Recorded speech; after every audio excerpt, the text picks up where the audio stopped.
父皇也是一时拿不准主意，皇伯还得多劝。皇伯可不能一气之下不管不顾了。毫无疑问，穆桂英挂帅有利于退敌。可是，皇伯，疏影知道，可是父皇压力颇大，一时也下不了决心。不说这事儿了，皇伯，我哥在前线可好？啊，菲儿的表现大出皇伯的意料啊！随杨元帅同萧天佐作战，每每都和宗保冲锋陷阵。虽说杨元帅战败，可菲儿却受到了众人一致夸赞。太君回来告诉本王，本王高兴得不能自已呀！哎呀，哎，你来不光是打探你哥的吧？我是来打听宗保，是不是啊？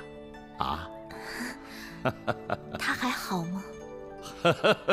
好，不愧为先锋将官，他一马当先，有万夫不挡之勇。啊，皇伯，知道你为他担心，可有菲儿和那些婶婶护卫左右，不会有事的。哎呀，可惜你俩命中无缘，皇伯也为你们惋惜呀。皇伯，桂英比我出色，她和宗保缔结连理，乃是天意。只是不知为什么，疏影这心里总是放不下他。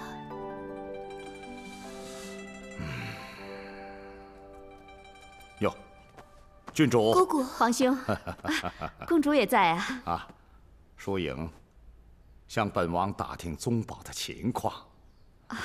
疏影真是个好姑娘。是，郡主，请坐。哎，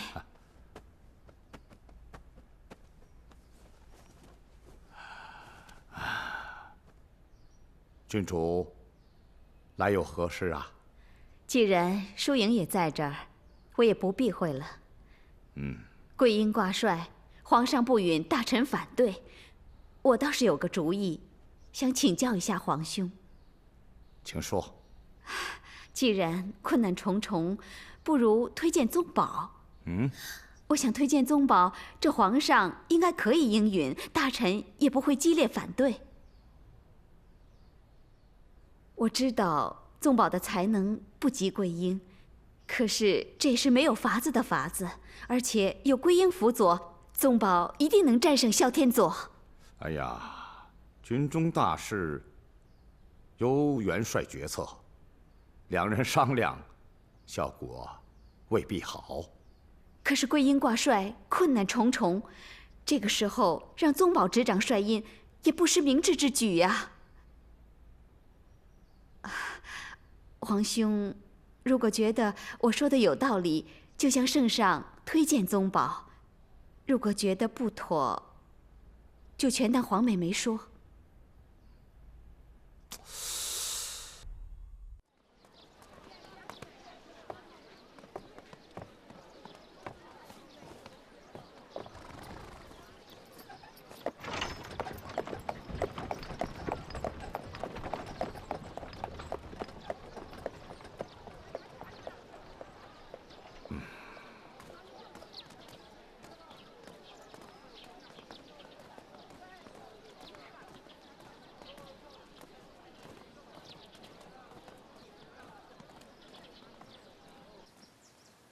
哎呀，可怜天下父母心呐！望子成龙可以理解，可郡主的建议给皇伯出了难题呀。皇伯有何打算？难道真的向父皇提议？皇伯觉得宗保他的才能与桂英比如何？当然不如。既然这样，就不必向父皇提议。哎呀，可是现在穆桂英挂帅难度很大，她挂不成帅，其他人还不如宗宝呢。黄渤不是说辅佐效果不好吗？难道还有更好的办法吗？只要用心，没有干不成的事儿。黄渤，您看这样行不行？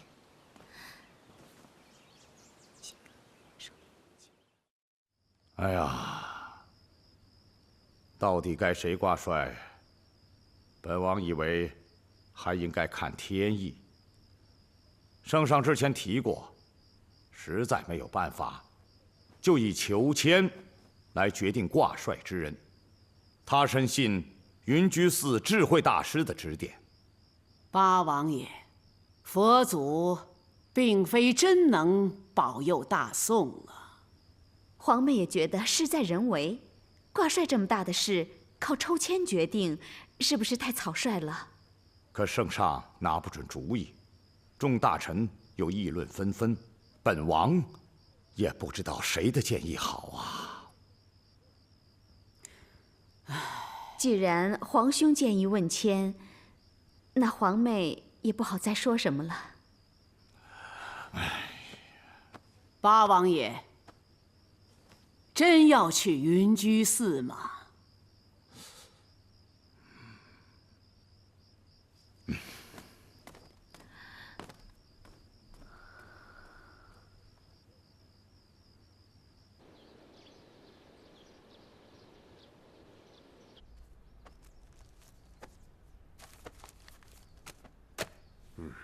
圣上，臣向您请罪了。皇兄不必了，不必了。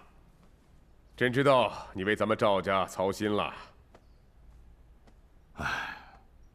昨夜，臣一直未能入睡。哦，思来想去，臣体会到圣上的不易。知道就好啊。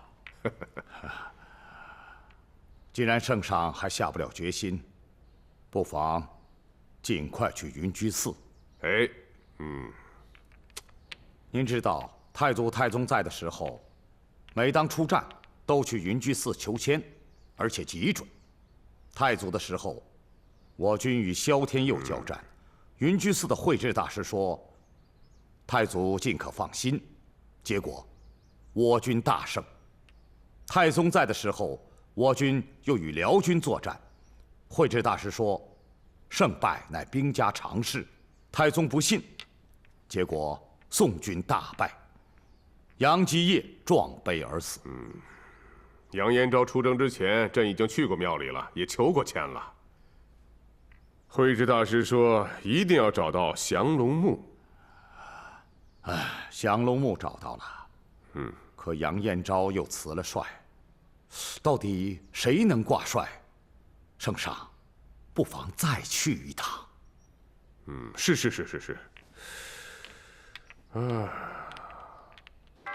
圣上，老衲已等候多时了。大师何以知道朕今日到此啊？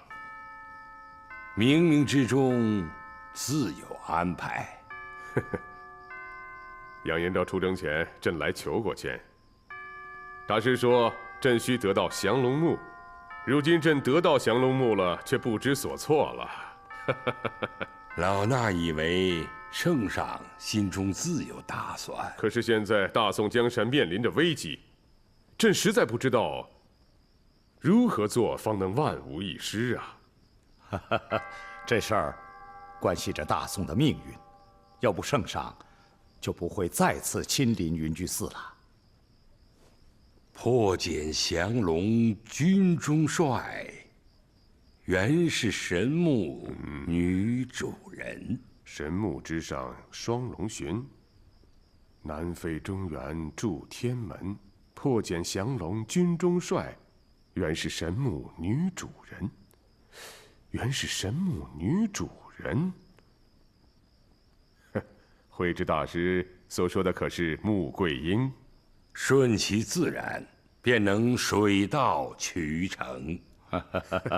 慧智大师这几句话说的已经很明白了。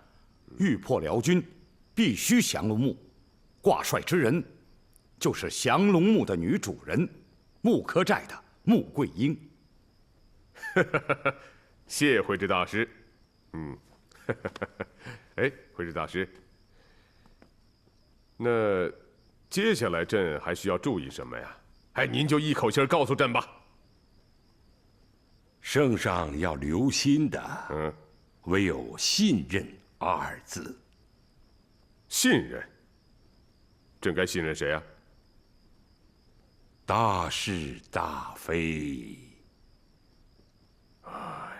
大师这句话又是玄之又玄，请您明示。圣上不必担心，关键时刻自会有贵人相助。贵人？谁是贵人啊？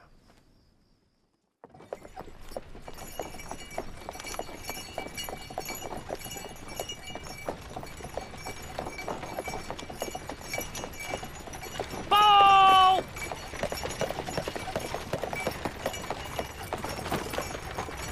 报！禀报圣上，汴梁城内有不少地方都贴有蛊惑人心的自报，末将已将这些自报带来了。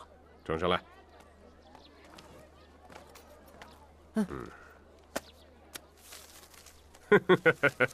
严延昭为了控制兵权，打了败仗，还让他儿媳妇穆桂英挂帅。佘太君也跑到汴梁来逼迫朕呢。无稽之谈。自古也确实是没有女人带兵打仗啊。正合了宫里面大臣的话，我大宋真是没有男人了。城中情况如何？城中谣言四起，居民议论纷纷，不少地方还发生了骚乱，城中人心惶惶。速回皇宫。是。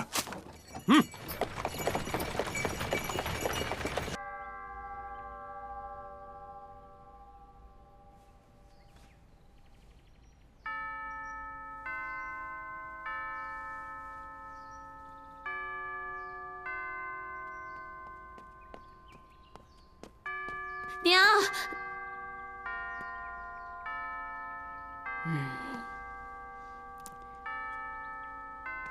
为何如此惊慌啊？你坐下。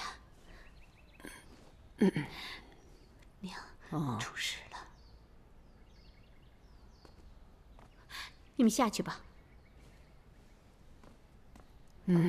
娘，桂英挂帅，不但圣上大臣反对，现在连百姓都群起而攻之。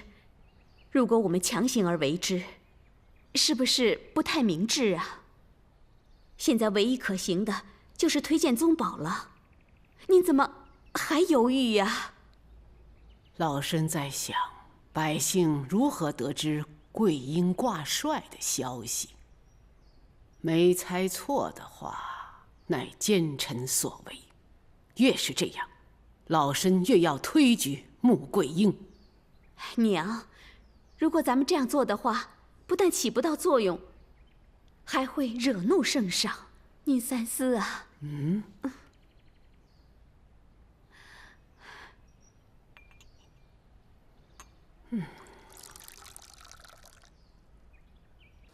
圣上，您可知道自报和谣言是何人所为啊？臣没有猜错的话，是亲辽内奸干的。他们的目的就是想阻止穆桂英挂帅。哦，朕知道了。可是城中的百姓们反对，朕也不能封他为帅了。圣上，可是你想过没有？城中百姓的想法就是我大宋百姓的想法呀。可是穆桂英是目前最合适的人选啊。记着，民心不可欺呀。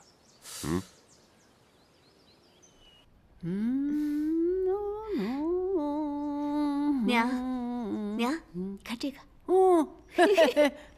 真好看啊！奶奶，八王爷刚刚让人捎来信，说穆桂英挂帅乃是天意。八王爷和圣上去云居寺求签，慧之大师说只有穆桂英才能救大宋。大师说了些什么呀？上一回圣上去云居寺求签，慧之大师写了2句诗。你烧火的丫头还这么酸文假醋的。那2句诗是：神木之上双龙遁，南飞中原助天门。台风，这2句诗我们都知道，我们想知道这回说了什么。破茧降龙，军中帅，原是神木女主人。破茧降龙，军中帅。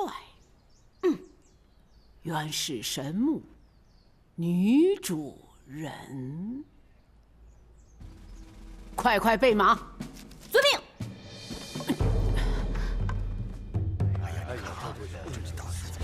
圣上驾到！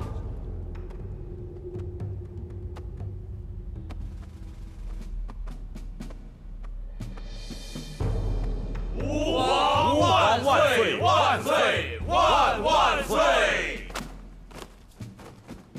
众爱卿平身。谢圣上。城中之事，想必诸位爱卿比朕了解的多得多。朕今天在这儿，也想听听你们有什么见解。圣上，老身拜见圣上。太君免礼。谢圣上。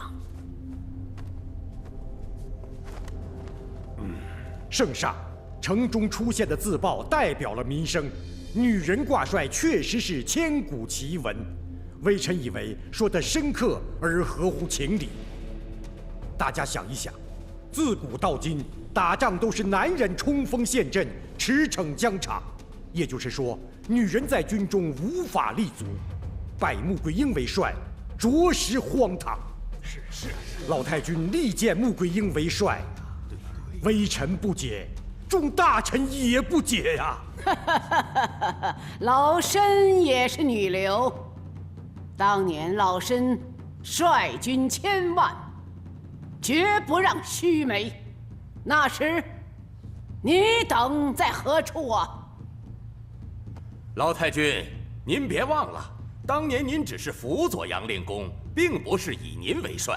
不是老身挂帅，可是老身也不是狐假虎威，是凭自身的本事，赢得了众人的尊重。圣上啊，如今大宋已找不出挂帅之人了，为何就不能让女人执掌帅印呢？圣上，谁说大宋找不出挂帅之人？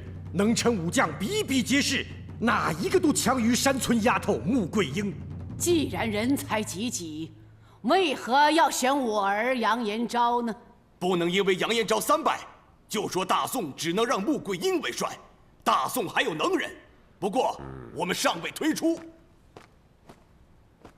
圣上，本将军就是不服这小小女子穆桂英。按我的资历和能力，都优过这山村丫头。如果本将军挂帅，一定比她强10倍，甚至几十倍。老身问你，拿你的武功，韬略跟宗保相比如何呀？本将军与杨宗保的武功不相上下，只不过杨宗保是杨元帅之子，所以才抢得了这御疗先锋之职。将军说的话言过其实了。老身没记错的话，前不久你跟宗保比过武，宗保一枪把你挑落马下，可有此事啊？你又和宗保在演兵台上推演阵法，宗保轻易就把你给击败，你连宗保都不如，还看不起穆桂英，岂不是太高看自己了？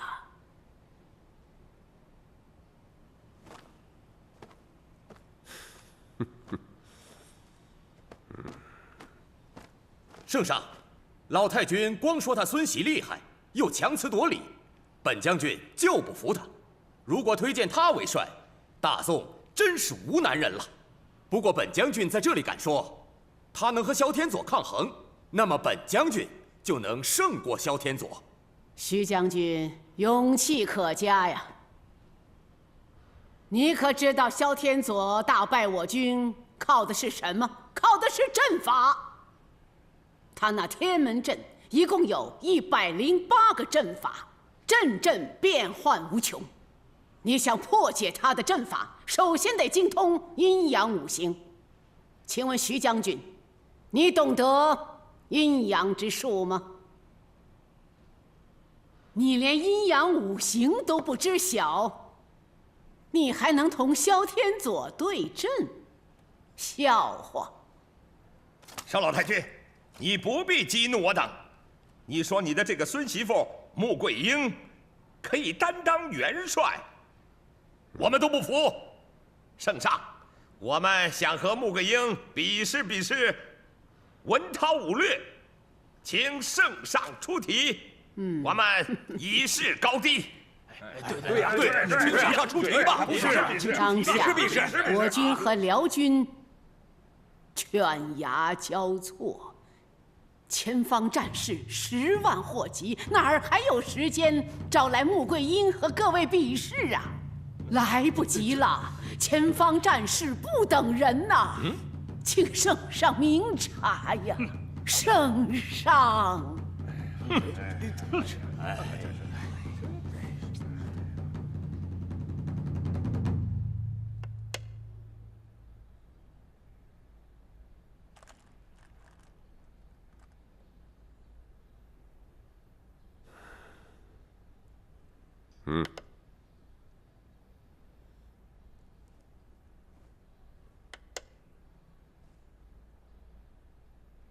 圣上，别看群臣围攻佘太君，但臣认为佘太君言之有理。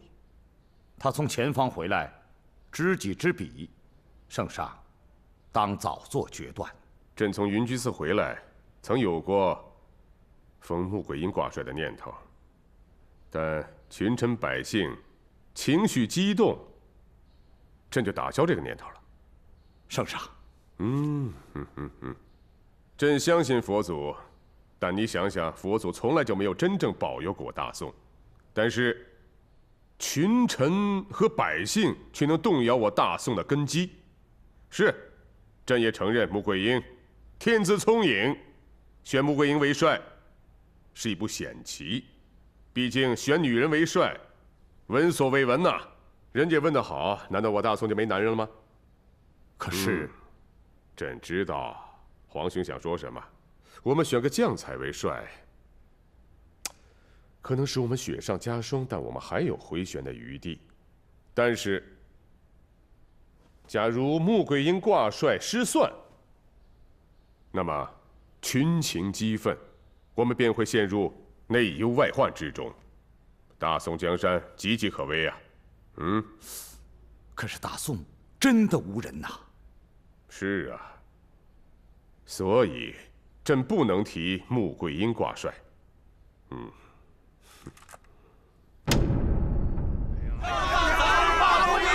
古无女人挂帅，自古无女人挂帅。圣上早日罢穆桂英的兵权，圣上早日。圣上，天意不可违呀！连百姓都反对穆桂英挂帅，当务之急是要选出新的元帅。启禀圣上，微臣以为在选出新元帅前，圣上该下圣旨澄清未拜穆桂英为帅的事实，以平息汴梁骚乱。圣上，2位大臣说的极是，宫门外百姓越聚越多，有可能引起城内动乱。如不速速平息内忧外患，将不可收拾。朕这就拟旨澄清。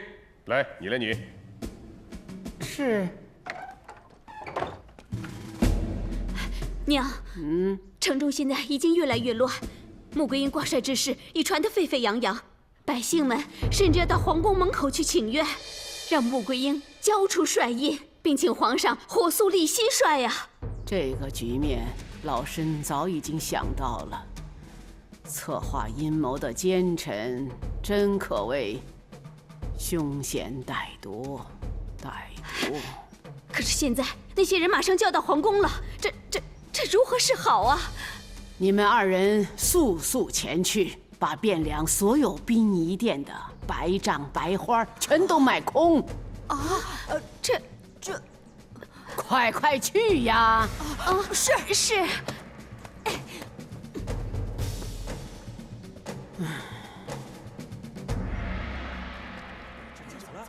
看大家怎么挂着白着了？这谁死了吗？啊，这是用死是，哎，他们家谁死了？挂正了啊！再高点儿！这天波府怎么挂起白帐？是不是杨延昭或者杨宗保战死了？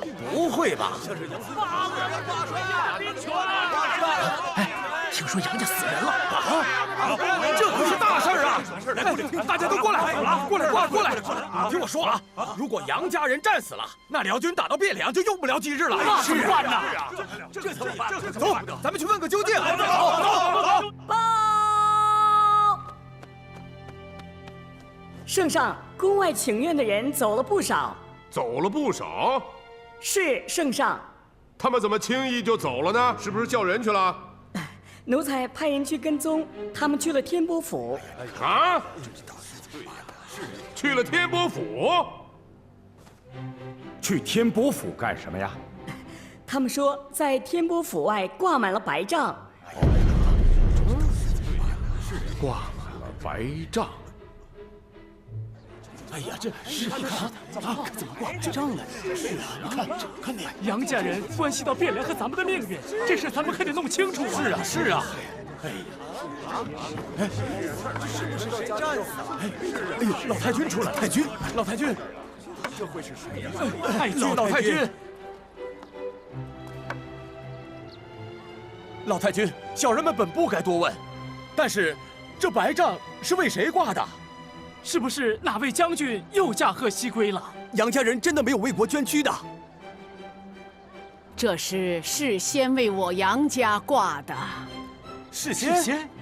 老太君，您这是什么意思啊？百姓和大臣们都反对穆桂英挂帅，可老身认为，除了穆桂英，已选不出能与萧天佐匹敌之人呐。如果让其他人为帅，我军必然兵败，汴梁肯定被破。啊！这怎么办呢？哎，天波府的人都会战死啊！老身呐，怕来不及处理后事，就事先买来这些白帐、纸花挂上。原来是这样。老太君，我们都相信您，可是您真的觉得除了穆桂英，大宋再也选不出挂帅之人了吗？可是穆桂英那一介女流，不光我们和朝中大臣不服，就算前方的将士也肯定不会服气的。就是啊。穆桂英在前线已显示了她统兵之才能，将士们对她抱有众望啊。不尽人意的是，汴梁却人心惶惶。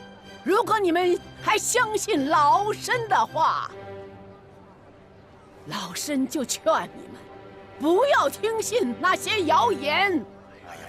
对，不能信那些谣言。佘太君，你虽然劝退了那些请愿的百姓，可你在天波府挂出了白帐白花，你这是逼朕就范呐！让朕非得推这个穆桂英挂帅啊！老身岂敢逼迫圣上？老身所作事出有因。如果圣上和众大臣到了前线，见识到萧天佐神奇的布阵用兵，就不会认为老身夸大其词，耸人听闻了。你们不是说大宋找不出一个挂帅之人了吗？今天朕就告诉你们一位。谁呀？不错，朝中的确没有挂帅之人了。这个人在朝外。呼延赞。哎，呼延老将军不是去世了吗？呼延赞老先生隐姓埋名，在白云观精心修炼，身体壮硕。那个叫萧天佐阴阳八卦的人，正是他的师兄。呼延老将军文武兼备，当年他和杨令公是父皇的左膀右臂。杨令公归天后，呼延老将军率军保护着大宋的边疆。你说他是不是挂帅之人呢？可是，呼延老将军能出来挂帅吗？朕也在思虑啊。无论如何，穆桂英是比试出来的。朕虽然事先派人给胡延老先生打过招呼了，但是他能不能出来和穆桂英一试，嘿嘿，还得靠您老人家了啊！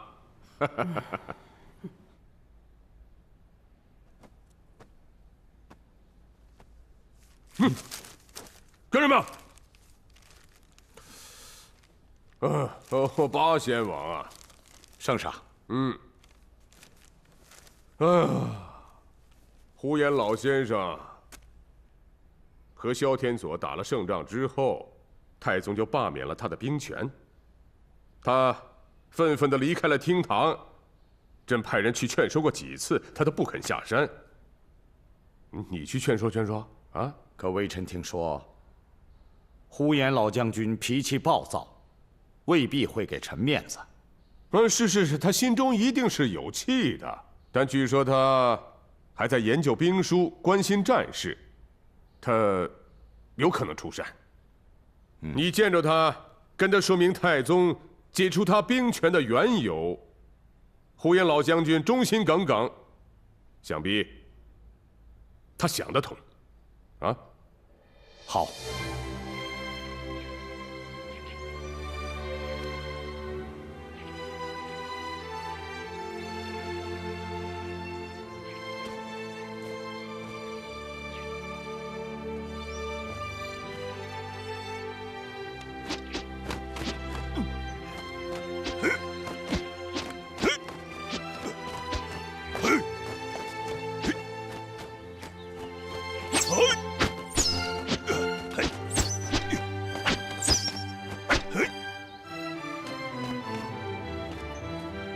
你这满身杀气，哪像修炼之人呐？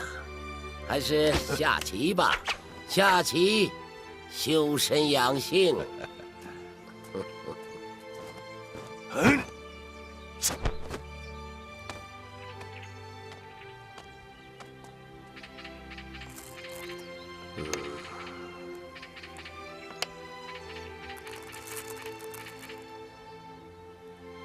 哎呀，没想到你又赢了，师弟。自你进了道观，我就没有胜过。你说这是为何呀？师兄啊，其实咱俩的差距不在其内，而在其外呀。其外？师弟戍边多年，与辽军对阵百战，练就了一副统揽全局的心胸啊！你是说，师兄没有全局观，贪图小利？非也，师弟不敢。师兄的出手也都是大手笔，只可惜对全局的把握略欠火候啊！哎，我是胜不了你了。哎，可是我的徒弟萧天佐定能胜你。萧天佐，师兄啊，这传艺收徒，首要是想好目的。你怎么能收下一个外族的后代萧天佐呢？哎，萧天佐并非邪恶，他也是想让自己的同胞过得更好。不错，可是就没有别的办法过上好日子了吗？今天打，明天好，好好坏坏，宋辽战事一起，让这么多百姓流离失所，无家可归，何必如此？唉，这一点，师兄当时没有想到啊。所以，师弟正在犯愁呢。昨天朝廷来人，就是想请你出山。皇上先来摸摸底，我还没有答应他呢。可是，师弟知道他不会罢休。你真想出山？不用师弟，朝廷没有和萧天佐博弈之人呐。我那徒弟已经掌握了阴阳八卦的变化，用兵绝不在你之下。既然师兄这么说，师弟就更想和他博弈一番了。哎呀，师兄现在不愿看到厮杀呀！哎，来，下棋，下棋。道长，有朝廷要人拜见。啊？哦，八贤王。呼延老将军。哎，贫道早已离朝多年，再称将军，岂不乱了名分？呼延道士身体可好？好啊，比20年前还好，道观清净。不像朝廷，又勾心，又斗角，伤心劳神呐。你既然来看望贫道，就在旁边看棋。如果有事相求啊，贫道劝你请回。来，我陪呼延老道士下棋。哎，八王爷请。不过，八王爷，我这可是一局败棋呀。哦，那贫道就失陪了。